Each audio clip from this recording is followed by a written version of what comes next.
Welcome, everyone. I'm really glad we're having this conversation today because this conversation is one of those topics where I see really smart, really qualified applicants consistently make this mistake. And what we're going to do today is we're going to demystify some of the elements that will help you avoid those mistakes. So oftentimes applicants assume that Booth and Wharton are interchangeable because they're both M7s, top ranked, both have an analytical rigor, and both are known for finance or being a finance school. And that assumption can sometimes cost you admission. If you think about the class size of each program, not everyone there is finance, not everyone there is coming from a STEM background. So you do need to dig deeper, and that's what we're going to do today.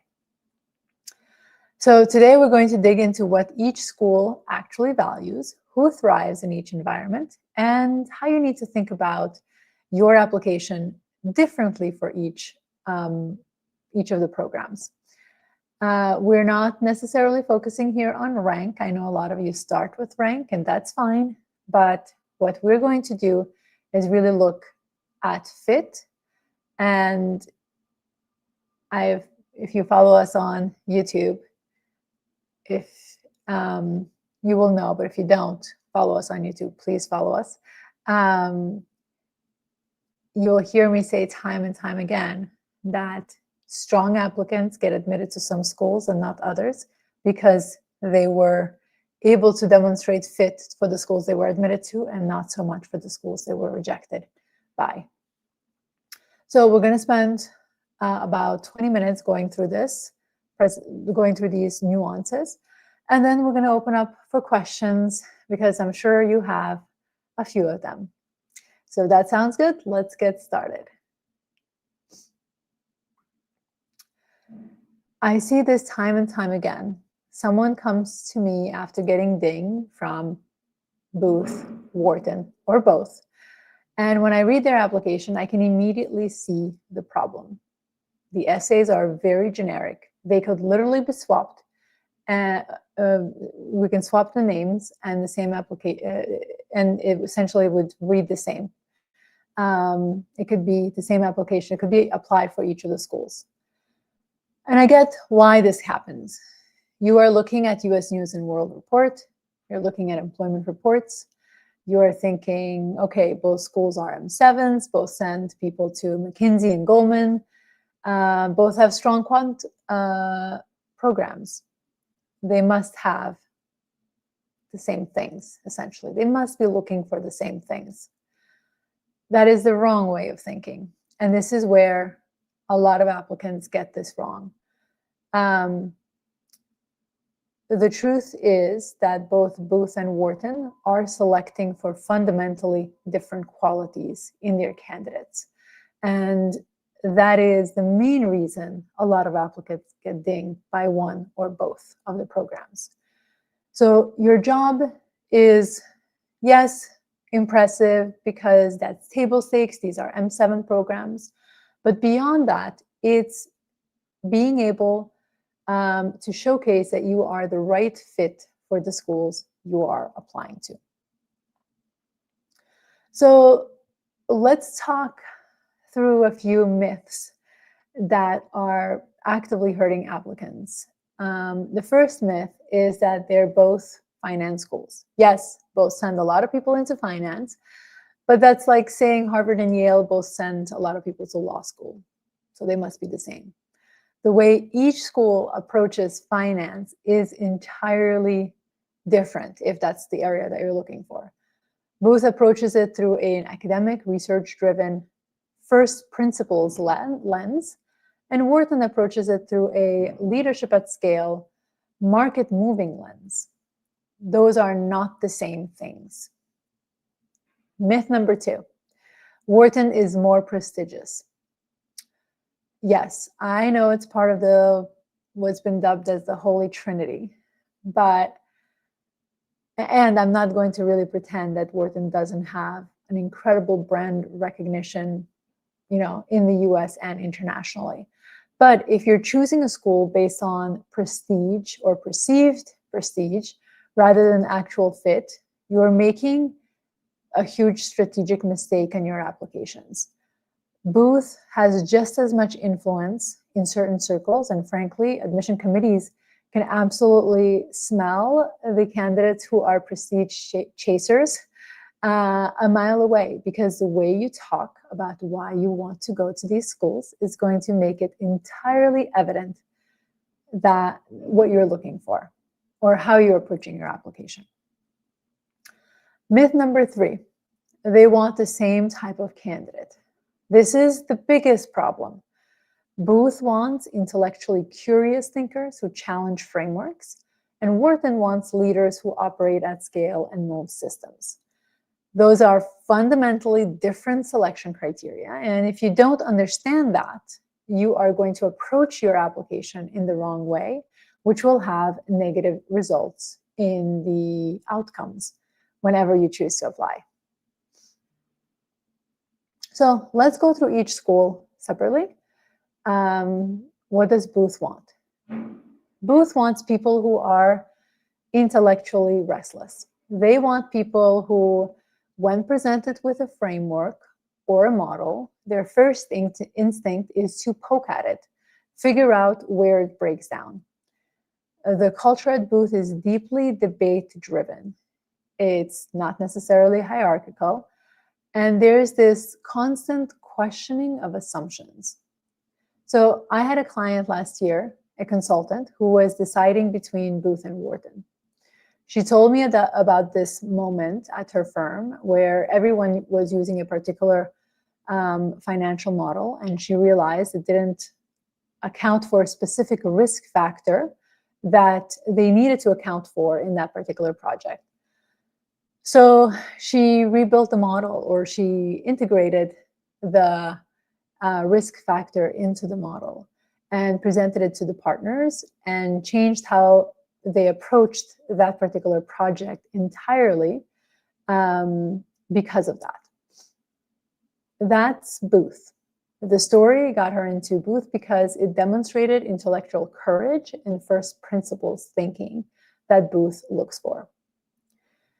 At Wharton, that same story would have needed to be framed entirely different, more about the leadership it took to convince the partners, the scale of impact on client relationships, etc. The same story, different emphasis, right? And even if you are looking at using the same story, and I always tell applicants that you have a finite amount of stories you can share that make you and that showcase your caliber of candidacy. So you want to make sure that you're using the best stories. But how you frame those stories is going to be, again, fundamentally different between each school. Not just Booth and Wharton, but across other schools. When Booth looks at your application, they want to know, do you embrace ambiguity? Are you someone who gets energized by rigorous intellectual debate? Do you ask why before you ask how? If you cannot communicate this in your application, high likelihood of you not getting in. Wharton is different. Wharton wants leaders who think at scale. They're not just looking for smart people, of course, again, that's table stakes. But they have also a lot of people that are smart who are applying there. But what differentiates the ones who get in and the ones who don't is that they're looking for people who have demonstrated the ability to mobilize resources, influence systems, and create impact that extends beyond themselves and more into the organization or even the client and the sector that they're working in. When Wharton reads your application, they're asking, have you moved markets? Have you built coalitions? Have you operated at a level where your decisions affected hundreds or even thousands of people? I worked with a client who was a product manager at a tech company. He led the launch of a feature that changed how millions of users interacted with the program. But here's what made her Wharton material. It wasn't just that he built a feature. It was that He built cross-functional alignment across engineering, legal, marketing, and even international teams. He thought in terms of the entire ecosystem that needed to be engaged in making this move happen. That's what Wharton wants. They want people who understand how to move systems strategically so that at the end of the day, you're building better businesses. They want ambitious people who are comfortable operating in high stakes, interconnected environments, because let's be frank, that's our world. So if you're someone who lights up when you think about scaling impact, when you think about the ripple effect of your decisions, when you think about how to align stakeholders or move markets, then Wharton is definitely the right place for you. Now, let's talk a little bit about culture, because you cannot demonstrate fit if you don't integrate culture. Booth's culture is debate-driven and non-hierarchical. Classes feel like rigorous intellectual sparring sessions. There's a famous saying at Booth that we don't have answers, we have questions. And that's not necessarily marketing. That's how people actually think there. If you're someone who feels most alive when you're challenging assumptions and testing frameworks, Booth is definitely going to feel like home for you. Wharton's culture is ambitious and deeply interconnected. There is a palpable sense that everyone is building something, moving towards something bigger, right? The network effects are real. People are constantly collaborating across cohorts, across industries, working with alumni. The networking element at Wharton is real, and you will feel it once you're a student there.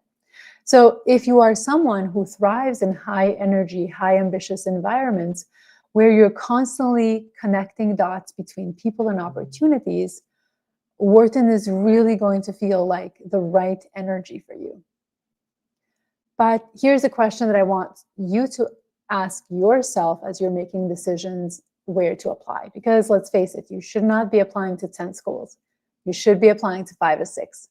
And the question you should be asking is, which environment makes you feel more alive? Not which one looks better on paper, not which one your parents or partner or friends think is most impressive. Which one matches how you actually think and operate? Because if you end up at the wrong school, it doesn't matter how prestigious it is. You're going to be miserable. And admission committees are pretty good at sniffing this out, but there's always some who slip through the cracks. And you really want to make sure that you're setting yourself up for greatest success while you're in the program. And beyond, of course. So how does this now translate into your application? For Booth, you need to lead with intellectual curiosity and frameworks thinking. Your essays should demonstrate that you think in first principles.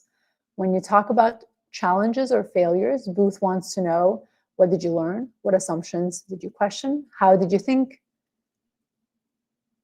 through it? And how did your thinking evolve because of it? At Wharton, you need to lead with leadership and scale of impact. Your essays should demonstrate that you think in terms of systems and ecosystems. When you talk about your achievement, Wharton wants to know, who did you bring along? What was the ripple effect? How you created impact beyond yourself. Both schools want specificity and authenticity, and I cannot stress this enough. Authenticity does not mean bare your soul unfiltered. Specificity doesn't mean just naming a class. It means saying, if you're naming a class, why is that class important for you and your development? They can really tell when you're writing what you think they want to hear rather than what you actually believe to be true. They can tell when you're trying to be someone you are not. And that is really hard to gain. And let me give you an example of what each school is really asking in their essays. Booth's why booth, essentially, essay isn't just asking why you want to go there. They're asking what intellectual questions are you wrestling with? What frameworks do you want to challenge or build? How specifically is Booth going to help you gain those skills and enable you to get to where you want to go? Wharton's contribution essay isn't just asking about a time you led something. They're asking, how do you mobilize people? How do you think about impact at scale? What kind of leader are you becoming? How those values are going to help you contribute at Wharton. The schools are literally telling you what they want you to talk about. Your job is to listen intently and be really purposeful in what you include in those applications. And let's talk a little bit about timing. I know we are very close to round 2 deadlines, but let's be frank, some of you should probably apply next year and not this year. So if you're applying or considering round 1, that's great, honestly.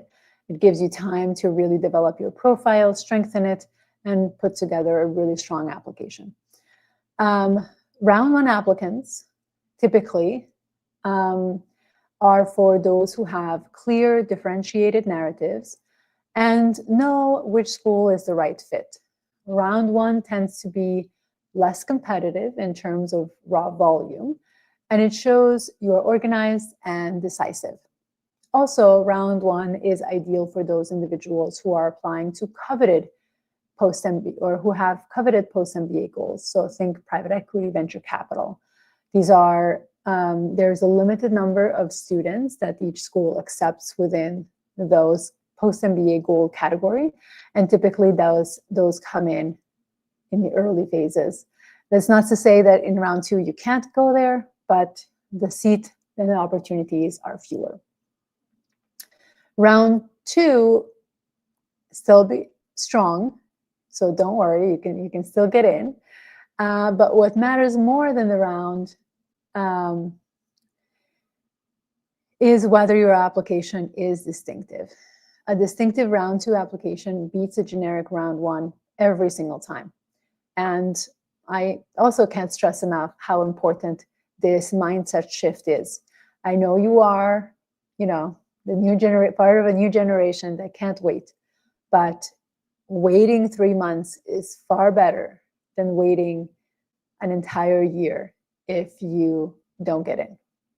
So the biggest mistakes I see in applicants who are rushing applications, or even the ones who are not, sometimes get it wrong because they're writing generic essays that could work for any school. Some of them are misreading the culture and trying to be someone they're not because they read on Reddit that this is what you should do, or they talked to a friend who got in and saw their application and tried to mimic that style. The other thing that applicants do that can definitely affect the outcomes of their application is a lack of self-awareness about what you actually want and who you actually are. The honest truth is, if you're applying to both schools with essentially the same narrative, one of 2 things is true. Either you haven't done enough work to understand what makes each school different, or you genuinely have no strong preference between either school. In which case, why are you applying to both? I'm not saying you can't apply to both, but if you do, your application needs to be meaningfully different because you are positioning yourself for 2 distinct type of programs. And if you're putting the effort, the time, the investment in this process, you want to make sure that you give yourself the highest chance of getting in. Okay, so who should apply where? Apply to Booth if you are someone who loves rigorous debate, who gets excited about challenging frameworks, who thinks in first principles. If you're the person in the room who asks, but why, and genuinely wants to understand the underlying assumption, Booth is absolutely for you. Apply to Wharton if you're someone who thinks at scale, who loves building coalitions, mobilizing resources, who sees the big picture and wants to move systems. If you're the person who's always thinking about ripple effects and ecosystem level impact, Wharton is definitely your place. Apply to both if and only if you have genuinely different stories for each school, not superficially different, meaning meaningfully different, because you're going to need to write different essays emphasizing different experiences and position yourself fundamentally different for each school. Most applicants, to be very honest, have a gut instinct about which one feels more like them. Trust that instinct. Your gut is usually smarter than the spreadsheets you're putting together. Of course, always double check the numbers, but your instinct sometimes can give you the right answer. So here's what I want to leave you with. If you're sitting here thinking, okay, I understand the difference now, but I'm still not sure which one is right for me, or I know which one feels right, but I don't know how to position my story for that particular school, that's exactly the kind of work we do with our clients at C Admissions. We work, when you work with C Admissions, we dig deeper into your background, your experiences, your goals. We figure out together which school is actually the right fit for you. How do you tell your story in a way that's authentic, but also compelling to what they want? What's your strategy for round 1 or round 2? And then we help you execute on that strategy throughout the entire application process, from discovery to interview and decisions at the end of the process. So I'm not really going to sit here and tell you that you need a consultant to get into business schools. Plenty of people do it without one. But if you want someone in your corner who understands these schools deeply, who has helped people navigate these exact decisions and get admission, we are here exactly for that. So if you're interested to learn more, definitely reach out for a consultation. Now, for next week, if you're applying or considering Columbia, Stern, or Yale SOM, you are going to want to join us on November 20th. Sometimes applicants think that all New York MBA programs, or I know Yale is in Stamford, Connecticut, but they're close by. They're looking for the same things. They're definitely not. And that assumption can definitely temper your admission, because each one of those schools looks for an entirely different kind of person. CBS wants high impact operators, Stern wants entrepreneurial self-starters or entrepreneurial mindset self-starters. Yale SOM wants principled system level thinkers who work collectively with other individuals to move the needle forward. Same application, completely different strategies, or same person, completely different strategies in how you would approach each school. So join us on November 20th, so next week, for a live breakdown of what each school actually wants and how to position yourself for the right fit. Now, we have 4 minutes left. I would love to open to questions that are here, if there are any that have come in. If not, we did receive a few questions through our registration that I would love to answer in this live, in the next 4 minutes that we have.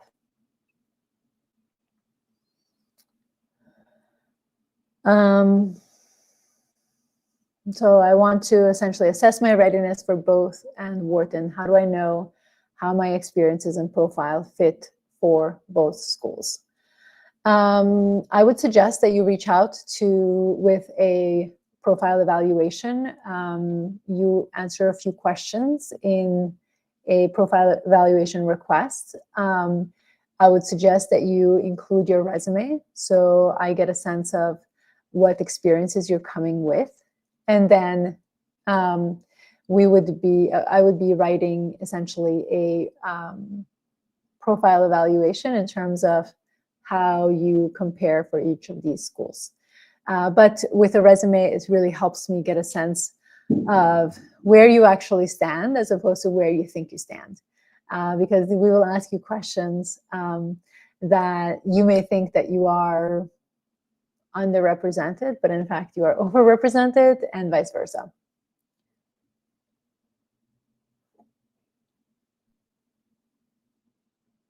Okay, what questions should I ask current students and alumni so that it can help me provide more alignment in application? Excellent question. All of you should be having conversations with students and alumni, as well as attend information sessions that schools are hosting. The kinds of questions you're asking is related, honestly, the first set of questions should be related to your goals. And what I mean by that is, if you're looking to be a product manager for a education technology company, well, what are the skills that you need? And talk to those individuals who are in that space looking for those opportunities and ask them, what did that look like for them? What classes did they take advantage of? What engagements, what hands-on learning opportunities have they worked on that helped them really develop the skills that enable them to move into the space that they were looking for? So you should really imagine yourself as a student, or get as much information as you can to imagine yourself as a student. This way, you can get a really strong mental image of what it would be like to be a student there without obviously attending yet. And that would be really, it's going to be important in terms of helping you articulate an authentic application copy materials, essentially. So there's a question in the chat. Is GMAT a must? I found that I couldn't get high scores as I'm aging. Yes. If you're applying to full-time MBA programs, either a GMAT or a GRE is really a must. There are some schools who offer waivers, but I strongly advise against them, because it's really difficult for the admission team to say yes to someone who is missing an entire segment of the application that other people have. So I do encourage all applicants, when you're applying, you should include a test. Now, if the GMAT wasn't ideal for you, consider the GRE and see if that's something that may work better for you.